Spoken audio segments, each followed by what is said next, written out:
नमस्कार दोस्तों, आप सब देख रहे हैं टॉप या न्यूज चैनल में। आपके साथ हूं आपका भाई संजीव कुमार शुक्ला।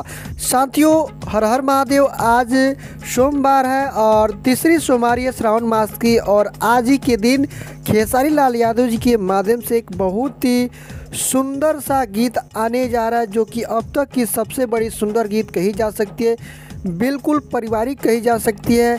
क्योंकि आजकल तो आप सब जानते हैं कि आजकल जो भी है नाम धकर एक ककर, मतलब कुछ ऐसे गाने बनाए जा रहे हैं जो कि बहुत सारे हिट भी हो रहे हैं और लोग उनको ही पसंद कर रहे हैं। लेकिन कुछ ऐसे ऐसे खेसारी लाल यादव के गाने भी आते हैं जो कि और भी सुनने में अच्छा लगता है। और आज वैसे ही एक और गाना आने जा रहा है जो कि बिल्कुल कह सकते हैं कि बहुत ही बढ़िया है, जो हम सब समाज में सुनते रहते हैं हमेशा किसी के मुँह से।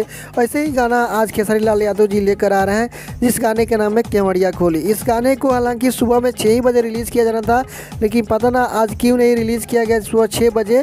हो सकता है तो आधा घंटा 1 घंटा के अंदर में रिलीज़ किया जाएगा खेसारी म्यूजिक वर्ल्ड के यूट्यूब चैनल पर। तो दोस्तों, इस गाने को जरूर एक बार आप लोग सुनिएगा और प्यार दीजिएगा, क्योंकि गाना बहुत ही सुंदर होने वाला है। तो साथियों, अपडेट था, आप सभी कैसा लगा हमें कमेंट बॉक्स में लिखा जरूर रहेगा। तो साथियों, फिर से एक नए वीडियो के साथ, तब तक के लिए टेक केयर, बाय बाय।